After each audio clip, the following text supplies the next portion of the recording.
Malang ini menjadi basis barometer kristenisasi wilayah Asia Tenggara. Barometer kristenisasi wilayah Asia Tenggara.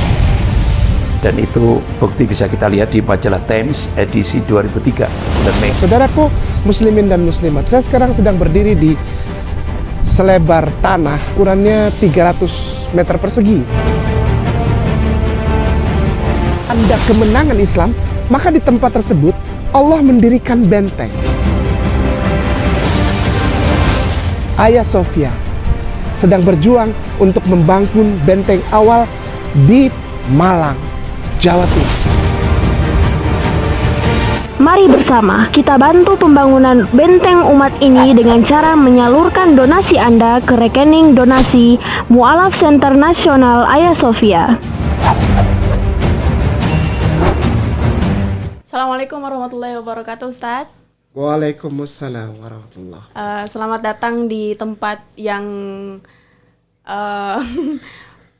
dinamakan... Nggak jadi dibilang kursi panas tadi. Katanya Ustadz kayak akhirnya duduk di kursi panas ini. Ya, di tempat yang soalnya ini disebut biasanya kursi panas, ada Gus Betik, Tuan Guruku, dan Pak Doktor Suryadi. Saya masih di Cilengsi sana di Jakarta. Ya, Ustadz gimana kabarnya, Ustadz? Alhamdulillah bekhair. Kemarin di Jakarta aman-aman sama teman-teman lain? Aman aja. Oh, aman-aman. Aman aja, alhamdulillah. Oke. Insya Allah minta doanya dari semuanya.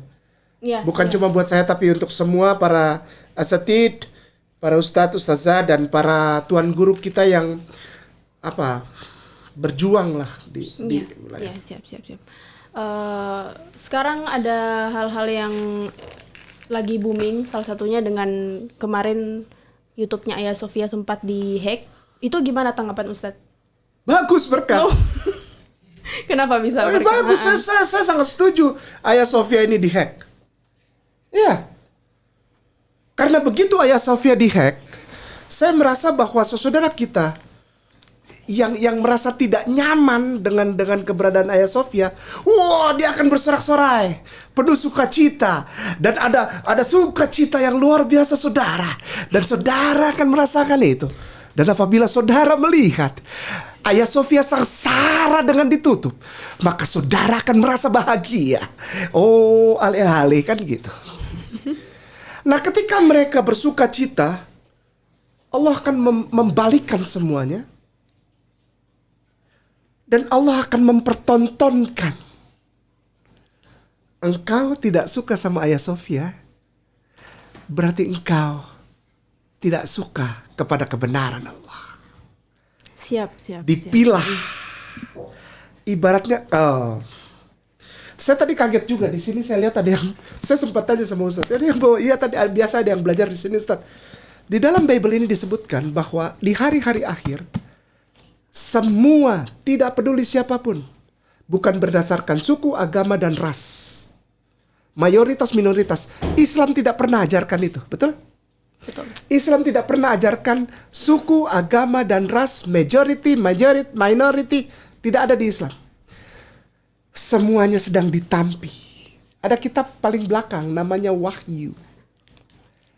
Ya? Bukan Wahyu Pranoto yang di situ, bukan.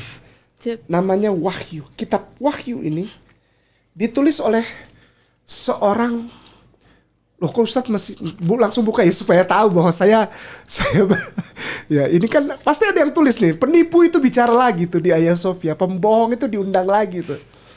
Ya saya buka supaya saya nggak dibilang pembohong. Kitab ini ditulis, surat ini, Wahyu ini atau Revelation ini ditulis oleh salah seorang Hawariyun, pengikut Yesus yang sangat disayangin karena dia tampan sekali dia. Jadinya tuh kayak perempuan, halus sekali. Namanya Yohanes. Bahkan pernah tercetus dari mulutnya Yesus itu bilang bahwa kalau aku bilang dia nggak mati, kamu mau apa? Sampai aku datang kembali baru dia mati. Itu geger itu satu tanah Yudea. Kenapa? Karena ada orang yang disebutkan oleh Yesus sendiri bahwa dia tidak akan mati sebelum Yesus balik lagi. Seistimewa itu ya. Seistimewa itu. Nggak taunya dia meninggalnya sekitar tahun 218 atau tahun 219. Digoreng. Jadi beliau ini sudah, sampai merinding saya kalau cerita. Jadi ditarik sama kuda di atas jalan yang berbatu-batu Roma itu. Dia nggak mati. Ditarik oleh 2 kuda, dia nggak hancur badannya. Disalib dia nggak mati, direbus dia nggak mati, dibakar dia nggak mati. Akhirnya terjadilah pembuangan di kitab Wahyu ini. Namanya Pulau Patmos. Salah satu pulau bekas penggalian batu bara yang sudah di-abandon, sudah ditinggalkan. Beliau di situ dan beliau mendapatkan seperti revelation, pewahyuan, ditulis bahwa di hari-hari akhir nanti akan ditampi dan orang akan melihat. Oh, sebetulnya lu bohong. Lu itu bohong. Lu bilang orang lain bohong padahal lu yang bohong dan Allah akan perlihatkan itu. Naudzubillah tsumma naudzubillah ya Allah. Alhamdulillah. Hagia Sophia dihack. Alhamdulillah. Kita lihat kan, yang bersorak siapa? Orang-orang yang bersorak itu yang tidak suka dengan kebenaran Allah. Tidak suka dia. Walaupun itu sesama iman Islam, tapi kalau dia nggak seneng Hagia Sophia, dia akan bersorak itu. Hagia Sophia nggak ada saingan lagi anak. Berarti dia di dunia ini, di dunia podcasting ini, cuman mencari popularitas dan keuntungan. Dunia YouTube lah ya. Dan ketika Allah pulihkan Hagia Sophia, malu orang-orang yang menjelek-jelekan. Demikian. Ya, siap. Berarti kurang lebih sama seperti di surah terakhir Al-Fatihah ya. Ghairil maghdubi waladdallin. Kita tuh meminta supaya dijauhkan dengan orang-orang yang sudah diperlihatkan kebenaran tapi malah menolak. Juga dijauhkan dengan orang-orang yang sudah tahu itu benar, tapi kekeh dengan pendiriannya. Sahih. Dalam hal ini Yahud atau Nasara. Kemudian selanjutnya Ustadz, bagaimana tanggapan Ustadz tentang yang terjadi di Indonesia sekarang? Banyak orang-orang yang merasa bahwa agamanya itu yang paling benar, tapi di saat yang lain ada masalah atau isu di internal agamanya itu sendiri. Which is mean masalah itu timbul dari internal agama itu sendiri.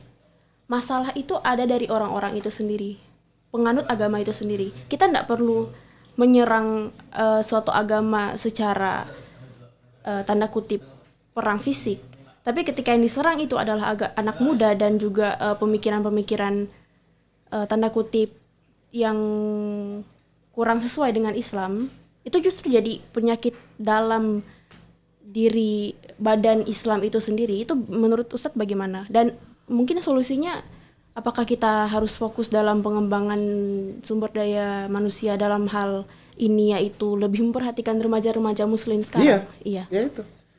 Jadi begini, hal-hal yang terjadi sekarang ini, Rasulullah Sallallahu Alaihi Wasallam dan semua nabi-nabi sebelum Rasulullah, baginda Rasulullah Muhammad Sallallahu Alaihi Wasallam, itu 1400 tahun yang lalu, ditambah nabi-nabi yang lain sekitar sampai dengan 3500 tahun yang lalu, kalau sampai Nabi Musa alaihissalam, itu mereka mengatakan bahwa ketika ada orang yang berkumpul di dalam keimanan mereka kepada Allah, tidak ada cara lain untuk menghancurkan itu selain dari dalam. Gitu. Tidak mungkin jika ada yang tidak setuju dengan satu pemahaman keimanan, maka dia akan fight face to face. Ya, dia akan tunjukkan performance-nya dia akan tunjukkan penampilannya, dia akan tunjukkan this is my shape gitu. Nggak mungkin. Dan ketika kebenaran Allah itu diimani oleh manusia yang menerima hidayah dari Allah, manusia terpilih, yang nggak senang siapa? Pasti musuh dari. Nah. Simpel aja, yang nggak senang siapa? Kalau iman kepada Allah, yang nggak senang siapa? Setan lah, udah jelas. Nah, setan itu dia tidak bisa, belum waktunya untuk apa, as a being gitu, bisa fight baik secara ini secara apa pikiran maupun secara fisik, fight pukul-pukulan misalnya, nggak bakalan bisa, karena nanti makin ketahuan, oh lu setan, lu nggak suka sama dia gitu. Nah, caranya gimana? The embodiment of evil namanya. Ini baru saya ngomong. The embodiment itu mengambil jasad of evil itu kejahatan ya, setannya, hal-hal yang satanik. Itu the embodiment. Dia masuk ke dalam. Dia resap. Itu yang tidak disadari oleh orang-orang generasi milenial sekarang ini di Indonesia. Tiba-tiba ikutan ngomong kadrun. Dia nggak tahu ketika dia ngomong, itu kelompok kadrun. Maka dia sedang menunjukkan kepada semua orang, bukan hanya yang kadrun. Semua orang, bahkan orang yang nggak tahu arti kadrun, dia nggak tahu. Orang yang ngomong, itu tuh kelompok kadrun. Orang yang ngomong begini sedang menunjukkan kepada seluruh umat manusia bahwa dia pembenci Islam. Dia membuka dirinya sendiri dan menunjukkan bahwa identitasnya gitu. Covering up. Yes. Uncover. Apalah segala macam istilahnya lah itu. Gue gak suka sama Islam. He just show that he doesn't like the Arabic language dari Islam itu sendiri. Ya macam-macam lah. Hijab, ya kan? Kita punya saudara yang laki-laki pria menggunakan celana agak naik sedikit lalu biasa biar jenggot, jidatnya hitam. Wah, habis tuh diomongin. Seharusnya orang Islam gak usah kasih gini ya. Kita ini gak usah kasih reaction about the things gitu, nggak boleh. Karena apa? Karena kita jadi sama dia. Jadi ketika ada orang yang seperti itu gitu, kadrun tuh, ontak tuh. Yes. Ornamen Islam semua ya yang dibawa. Yang ngomong ini Islam dia bilang. Iya, makanya. Nah, lalu pakai bani daster. Iya. Itu memanggil nama Habibuna kita itu dengan nama Rizik. Pernah dengar? Banyak yang ngomong gitu. Dan mereka semua orang top. Orang-orang yang high knowledge. Orang-orang yang bahkan duduk di dalam akademisi. Ada.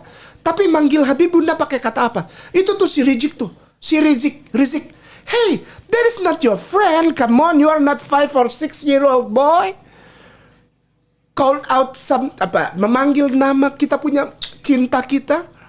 Kalau kau tidak suka sama gayanya dia, jangan serang dia. Show some respect. At least kalaupun lu nggak mau show just a tiny little respect, lu diam aja lah. Be quiet. Gitu kan? Shut your mouth. Shut your mouth.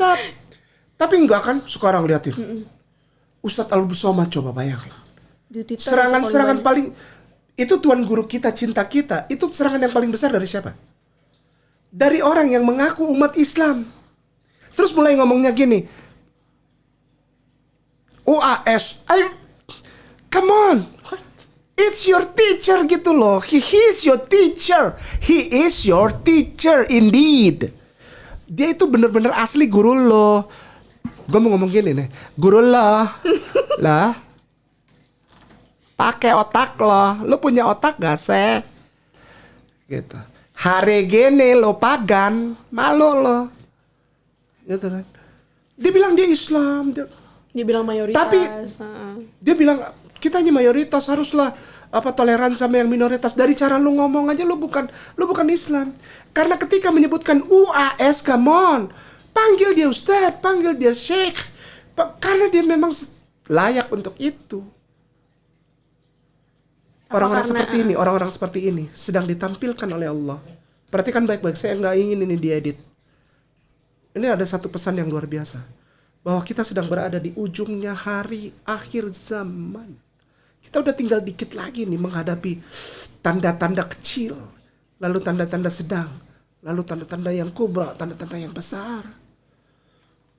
yang sudah diucapkan oleh Rasulullah Muhammad SAW. Yang pertama adalah Allah akan mempertontonkan orang-orang munafikun itu. Kalau kita baca Al-Baqarah ayat 1 sampai 5, orang yang beriman. 6 sampai 10 itu orang-orang yang kafir. Ya kan? Alladzina kafaru. Ya kan? Jelas sampai 10. 11 sampai 20 itu yang justru lebih berbahaya itu. Karena samar. Siapa dia? Munafikun. Dan hari-hari belakangan ini Allah pertontonkan. Allah pertontonkan. Dan Allah memberikan kelegaan kepada semua umat muslim. Tertawalah engkau. Tertawalah engkau. Karena aku memberi hadiah yang terindah buatmu. Apa? Kau lihat. Kau tidak usah pilih-pilih susah-susah. Itu orang seperti apa? Itu orang saudaraku atau bukan? Pejuang atau bukan? Aku yang memperlihatkan kepadamu, kata Allah. Siapa? Dia munafikun. Gitu. Ya, agak berbahaya juga ya orang-orang yang seperti itu. Dan kita semua berlindung. Oh, harus tahu. Iya. Kita harus tahu karena Allah perlihatkan. Gitu. Kita berlindung dari hal seperti itu. Semoga kita semua di sini tidak termasuk golongan yang disebutkan Ya paling Allah, berbahaya ya itu. Rabbi, ya Rabb, Raufur Rahim, ya Arhamar Rahimin, ya Ghafurur Rahim. Insyaallah. Maka itu kelihatan ke orang-orang. Iya. Kelihatan. Itu sudah gampang aja. Kan sudah dijelaskan udah, juga kan sama Rasulullah gampang. ciri-ciri orang Ciri-ciri munafik. udah Iya. gampang lah ketahuan. Kelihatan juga kalau kita ngobrol gitu ya. Kita nih pejuang di YouTube untuk mujahid membawa nama Islam, lihat aja. Kalau masih nyari duit, ke laut antum. Nyari popularitas, ngejar subscriber, ngejar viewer, ngejar iklan. Kemarin pagi saya ngobrol sama Ustadz Ipung, itu bukan karena saya tahu bahwa ada masalah di Hagia Sophia, bukan. Tapi karena ada seorang sepuh, kumpulan para sepuh loh. Mantan, pensiunan, rata-rata brigjen. Orang-orang berbintang semua. Usianya paling muda dalam kelompok itu 61 tahun. Maka itu saya panggil om dan tante. Itu dari Angkatan Darat, Angkatan Laut, Angkatan Udara, dan Kepolisian. Mereka kumpul bikin jemaah kajian. Terus mereka tanya, Kay, Tinus, karena mereka biasa panggil saya Tinus. Tinus, Kay, tanya dulu itu kenapa saya tidak bisa lagi lihat Hagia Sophia. Oh, kaget saya. Oh enggak loh, nggak ada apa-apa. Ada masalah. Tunggu sebentar. Langsung si yang saya panggil om ini, dia langsung telepon mantan anak buahnya yang ada di salah satu institusi kita keamanan. Itu dijawab dan semua dibongkar. Dia bilang kalau memang Allah sayang, Hagia Sophia naik lagi YouTube. Tapi kalau ada sesuatu di balik Hagia Sophia, ini adalah gambaran bahwa Hagia Sophia ternyata mencari hal lain di balik pekabaran rahmatan lil alamin.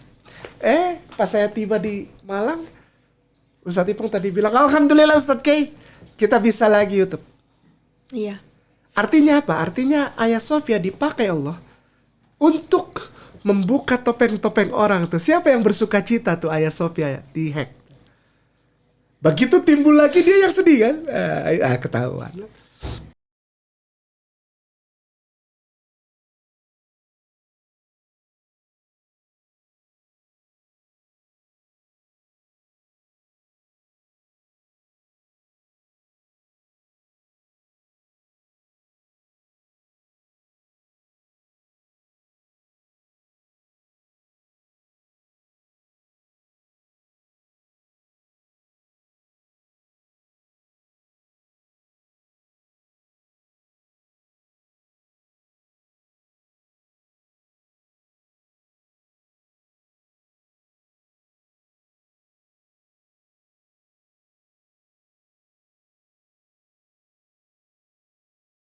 Luar biasa. Apa komen-komenannya itu, orang-orang senang dengan hilangnya akun ini. Iya. Ya Allah. Iya. Jadi kita tahu siapa sebetulnya akhi wal ukhti kita, siapa yang hati-hati gitu. Siap. Gitu. Terus apa lagi? Ada yang ingin saya sampaikan sebetulnya dari podcast yang pendek ini, insya Allah. Marilah anak-anak muda gitu. Kalau memang engkau ingin ada di dalam lingkup ini, lingkup Islami ini, entah menjadi seorang duta Al-Quran, hafiz atau ustadz atau apapun, perhatikan langkah. Kalau langkah pertama yang dikejar adalah popularitas, udah antum stop aja. Daripada nanti ke depannya antum yang susah sendiri. Udah stop aja. Kalau cuma nyari popularitas stop aja. Daripada nanti ke depannya antum sakit hati. Gitu. Kalau nyari uang, nyari fortune gitu ya, nyari keuntungan gitu ya. Lewat dakwah, lewat apa gitu ya. Saya mau bilang deh, udahan aja deh. Mumpung belum banyak dapat duit yang belum. Udahan aja deh. Kenapa? Nanti tiba waktunya kamu pasti gak kuat. Waktu apa Ustadz K? Kamu mempermalukan dirimu sendiri. Karena niatnya dari awal gak lillah. Ya. Itu gampang dilihatnya. Ngeluh tuh. Aduh kok channel gue yang nonton segini subscribernya. Subscriber dia tuh banyak. Ngeluh gitu. Ngeluh itu kalau kita gak dapet ridho Allah. Itu ngeluh tuh. Kita carinya ridho Allah. Gak pusing beneran. Kalau masih ada yang mikir-mikir gitu, dan sekarang ada di wilayah saya dan bersama semua orang yang ada di channel YouTube, itu sebetulnya bukan orang yang berkreasi. Oh mereka hebat, mereka ustadz. Saya diomongin, ada yang ngomong begitu waktu pas malam Minggu saya menerima itu anugerah award itu. Siapa yang nyangka ini orang hitam debt collector dapat award? Dan semua orang Kristen itu para ahli teologi bilang saya penipu, pembohong, monyet, ya kan? Terus wah macam-macam kalau untuk kain nama tuh, ya kan? Bahkan wah udah luar biasa deh. Kain nama tuh udah hancur-hancuran namanya. Gua nggak pusing. Ngapain pusing? Yang dimaki-maki siapa? Nama. Bukan iman. Selama pribadiku yang Allah akan pulihkan itu kecil buat Allah. Itu hal kecil buat Allah.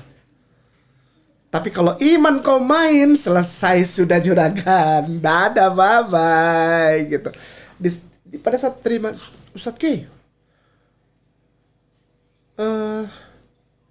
bahkan ada orang Islam yang gak percaya sama Ustadz K. Jangan percaya sama saya, percaya sama Allah. Percaya sama sunnahnya Rasulullah. Gimana percaya sama kain nama? Enggak Ustadz K, soalnya Ustadz K ngomongnya selalu apa-apa Bible. Menjadikan Bible sebagai hujah. Kata siapa? Itu orang yang gak tahu tapi so tahu. Karena setiap kali saya kutip ayat Bible, itu adalah gambaran dari testimonial statement yang harus punya dasar. Orang ngoceh, oh saya dulu agama Islam, sekarang agama Kristen. Dulu saya ustazah, dulu saya ustadz. Saya menemukan Yesus di dalam Al-Quran. Lalu ada seorang penanya, sebutin ayatnya satu gitu. Atau bacain Al-Fatihah. Udah ngaco itu. Ada yang baca ayat kursi, dibilang ayat Yasin, ada ayo. Itu kan mempermalukan diri sendiri gitu ya. Kalau saya bilangnya gini, saya dulu Kristen Protestan. Saya gak pernah bergantung sama dulu saya sekolah atau disekolahkan atau mantan pendeta. Gue gak pusing gitu. Ambil kalau mau, ambil. Ambil buat lo. Ambil. Gue sedekahin. Beneran. Saya dulu cinta Yesus. Dari Bible ini. Sampai sekarang saya cinta Yesus. Harus.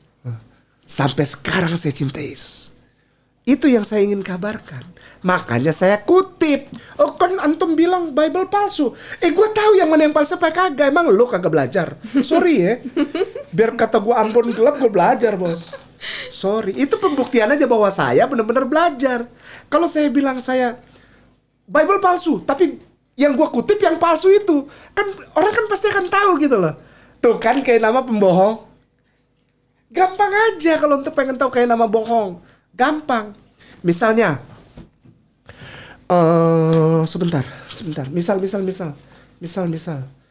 ini, coba kayak tadi. Ini udah mulai masuk nih kebiasaan saya. Saya biasa kalau ini ya, Ustadz, kalau ngomong tuh selalu bilang, kamu buka deh. Kenapa? Supaya aku nggak mau dibilang bohong. Buka apa? Google. Buka Google terus kenapa? Ya kita buktiin sama-sama gitu. Kita buktiin sama-sama. Ini aku mau tolong dibukain di Google kosong itu Arabic Bible. Arabic Bible ada itu. Wah itu bahasa yang kenapa sih Ustadznya selalu Arabic? Karena Arabic Bible itu dekat dengan bahasa Yesus. Yesus itu bahasanya Aramea atau Aramaik Syriac. Aramaik tapi dialeknya itu Syriac. Itu dekat banget. Kok saya nggak bisa sih buka? Ini saya bisa. Oh bisa. Arabic, bisa. Ketik Arabic Bible, Arabic Spasi Bible, klik enter. Nanti pilihannya itu ada Coptic Church. Ada? Udah. Nah nanti udah kebuka coba boleh lihat. Nanti Ustadz buat audiens dikasih tahu ya. Udah. Nah itu ini yang ada tanda segitiga ini diklik. Itu udah. Ketik P besar biasa. S biasa. S kecil. Jadi P besar, S kecil. A L M S spasi 136. Udah, enter. Udah kebuka. Gedein, itu kan agak kecil tuh. Kan antum kan ini ukti kan bisa pasti tekanan via Arabianya bagus kan ya. Silakan tolong dibacakan. Ayat? Dari atas. Dari atas. Ihmadur Rabbi li'annahu salih. Iya. Li'anna Ihmadu. Oke, simpen ya. Terusin. Li'anna illal abdi rahmat. Terus. Rahmata. Iya. Ihmadu illal aliha li'anna illal abdu rahmatu. Iya. Ihmadu rabbal arbabil li'annahu illal abdu rahmatu. Summa itu kemudian ya. Iya, udah sampai situ dulu. Di depan itu ada 3 kali di dalam 3 ayat itu ada ihmadu. Oke, simpen ya. Ke kotak yang tadi yang PSALMS. Itu dihapus semuanya.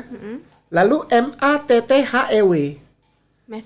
Matthew spasi 11 tanda bagi 2 gini. 25. Enter. Baca. Halaman ayat 20. Bidzalika waqt qala Yesu'. Berarti Yesu. Jadi yang tadi pertama itu ihmadu. Itu Nabi Daud alaihissalam. Ihmadu. Itu tidak ada ininya kasrohnya di bawah. Tapi hanya alif saja. Itu dibacanya bukan ihmadu sebenarnya ahmadu. Oke? Kita buktikan. Nah, waqala Yesu, maka berkatalah Yesus. Apa katanya? Ahmadu salah. Ahmad. Saya ngomong gini orang marah semua. Nggak ada hubungannya itu bukan Ahmad. Ya nggak apa-apa kan? Salahnya di mana? Ketika aku bilang itu Ahmad, karena memang tulisannya Ahmad. Itu bisa diblok. Itu gini, jadi yang Matthew itu, itu yang Ahmad itu bisa diblok. Bisa diblok hanya alif, ha, mim, daletnya Di blok bisa? Iya. Biru? Udah? Copy? Google Translate. Iya. Siap. Bahasa, ini Ustadz kayak main-mainan. Enggak. Bebas pilih bahasa apa aja. Bebas. Bahasa Indonesia. Karena kita, ini hati-hati ngomong harus, nggak boleh. Itu dia ke Arab-Araban tuh kadrun. Nah, tuh pasti gitu. Ya kan? Karena ini, masalah ini, udah Indonesia aja dulu lah. Google Translate masukin. Jadinya, apa? Ahmad. Ditranslate ke Indonesia. Sudah? Sudah. Inggris lah. Habis Inggris, Perancis, Jerman. Nanti Cilengsi. Terus Magelang. Atau Ahmed. Terus. Dua lagi lah. Biar orang puas. Bahasa apa? Terserah. Tapi Ukhti yang jangan Ana. kalau ditranslate Ke bahasa Cina. Iya, ini Huruf bahasa Cina. Jepang, bahasa Oh, Jepang. Jepang. Ya. Amido. Amit. Si Amit. Cina sekarang. Huruf Cina. Yang kita kagak ngerti semua. Cungkoren. Indiren. Ni hao ma. Ahmed. Allahu Akbar. Tapi setiap kali saya ngomong gini marah. Kenapa sih harus marah? Kenapa harus marah gitu loh? Santuy aja, nggak usah terlalu ini. Terakhir kotak yang tadi itu, kotak yang tadi itu diisi dengan Luke LUKE spasi 6 tanda bagi 12. Pasal 6 ayat 12. Baca. Wa fi tilkal ayyam kharaja ilal jabali liyusalli wa qadal laili kullahu fi sholati lillah. Terjemahkan. Oke. Sama kayak tadi berarti di blog Ustaz. Enggak, kamu yang terjemahkan dari awal. Pada saat dan ketika hari itu keluarlah man kharaja hadza Ustaz. Dia itu Yesus itu. Oh, wa fi tilkal ayyam. Kok pakai ditanya man kharaja? Ya siapa? Ya dia Yesus, Yeshua itu tadi. Oh ya, Jadi coba Ustaz apa? Dan ketika pada hari itu dia keluar, dia ini dalam artian Yesus Ya. ke gunung untuk sholat. Wa qadal lail Untuk ngapain? sholat. Dia ke gunung untuk Liyusolli. Terus Wa qadal, dan ketika sampai malam seluruh dan dia menghabiskan malam seluruhnya untuk sholat kepada Allah. Sholat kepada lillah. Lillah. Ada huruf Allah di situ. Tasydid.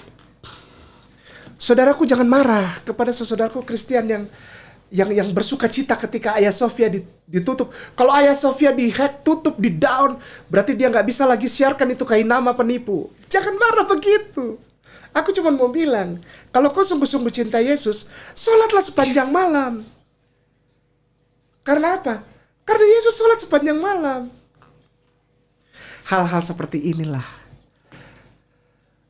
ukhti wal akhi yang ada di Hagia Sophia. Ini yang saya ingin sampaikan. Mari kita kembalikan pemahaman terhadap pluralitas hidup beragama di Republik Indonesia yang disayangin dan diberkahi Allah ini pada rel yang sesungguhnya. Jangan lebay. Kalau memang kau tidak suka sama Islam, ganti di KTP-mu, jangan Islam. Karena seorang munafikun Islam itu lebih berbahaya untuk dirimu sendiri. Lebih kamu jadi kafir aja. Kepada orang-orang yang di KTP-nya Islam dan dikenal masyarakat Indonesia secara luas beragama Islam tapi menjelek-jelekan Habibunna, kayaknya nggak suka banget sama Habibunna, para ustadz, para syekh, para mu'alim kita, antum stop aja jadi Islam udah. Ini saya ngomong gini bukan benci. Antum memakai emblem, memakai ID, identification, yang memberatkan antum sendiri nanti di masa depan. Munafik itu lebih berat hukumannya dari kafir. Kafir aja. Antum puas-puas bisa bilang Kita ini semua kadrun. Kita semua ini Bani Serbet. Kita ini semuanya teroris, anti toleran, pemenjara kaum wanita, hak wanita diambil. Ada yang bilang begitu, Ustaz. Wow. Oh iya. Loh, Kenapa antum bisa? kemana aja? Ya gue gak tahu, lu tanya dia lah. Kok lu tanya gue? Kenapa bisa dikatakan pemenjara kaum wanita sedangkan Antum kemana aja? Antum gak pernah nonton TV? Antum punya TV gak sih di rumah? Saya nontonnya YouTube. Oh iya. Saya juga di rumah saya dilarang Atta kalau Iya. nonton TV. Anak saya namanya Atta. Abah. Nggak boleh. Karena Ya, maksudnya gini loh. Ada sekarang yang kita sama-sama tahu lah ya. Namanya gerakan Islam moderat. Pernah dengar? pernah. Jualan Islam liberal di Indonesia nggak laku. Islam Nusantara nggak laku lah. Kenapa? Karena Islam itu liberating. Yes. Islam itu memerdekakan. Kenapa harus Islam liberal? Ntar kalau gua ngomong gini tersinggung. Gini ya. On. Saya selalu ngumpul sama para tuan guru saya di Jakarta, dibilang begini.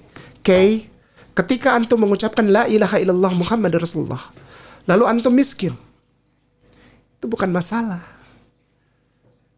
Yang masalah itu adalah ketika antum mengucapkan la ilaha illallah Muhammad Rasulullah, lalu antum on. Nah, itu masalah. Miskin gak apa-apa, on jangan. Gitu loh.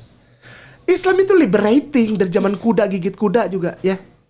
Jewish itu semua orang Yahudi mengakui itu. Islam itu liberating. Kenapa di Indonesia ada gini? Kita ini adalah Islam liberal. Jadi liberal. Kan Islam itu liberating. Jadi the liberation of liberalism. Islam itu liberal gitu. Terus ada lagi Islam Nusantara. Karena kita lebih baik dari Islam Arab. Yuk kita jedukin pala rame-rame.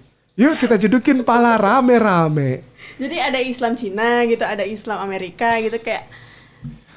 Wah, udah ya itu tuh nggak masuk akal. Nggak laku, dijual di sini nggak laku lah, nggak laku itu. Terbukti begitu pas habis istilah Islam Nusantara itu digembar-gemborkan, nggak taunya Habibuna bisa mendatangkan 7 juta lebih orang dan kita hujan-hujanan sama-sama menangis di hadapan Allah. Ya Allah, berkahi negeriku. Aku nggak peduli di dalamnya ini ada orang yang beragama lain karena mereka semua saudaraku. Hari itu hujan besar ketika sholat Jumat, benar? Benar. Hujan besar dan Allah menjawab doa-doa kita. Pada saat itu semua orang menangis di hadapan Allah. Ya Allah, berkahi negeriku, ampuni dosa-dosanya ya Allah. Dan hal-hal seperti itu, sujud bersama-sama di hadapan Tuhan untuk meminta pengampunan terhadap suatu negara, itu udah ditulis dari kitab perjanjian lama, udah ada. Semua raja-raja ini tulis, mereka sholat. Cari di sini Nehemia, ada tulisan NEH. Tuh kan Ustadz kayak gitu tuh. Iya. NEH Di depan. Jadi ada coak-coak kan? Ada coak-coak tuh. Ada coak-coak NEH.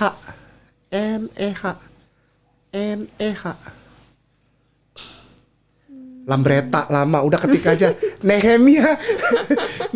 Di Google kosong Nehemia. Google kosong atau yang tadi? Enggak, Google kosong aja. Google kosong.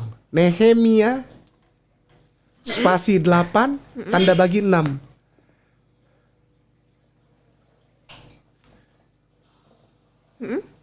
Ya udah. Baca. Kan itu ada langsung kebuka kan?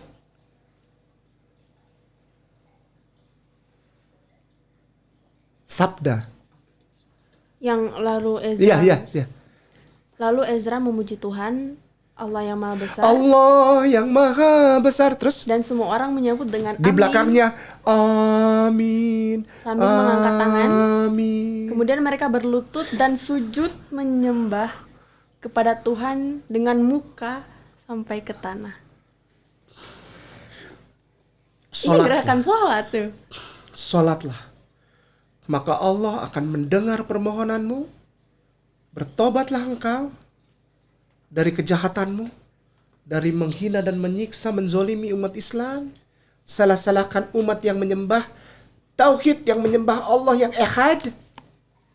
Jangan pernah lakukan itu karena itu berbahaya. Berbahaya.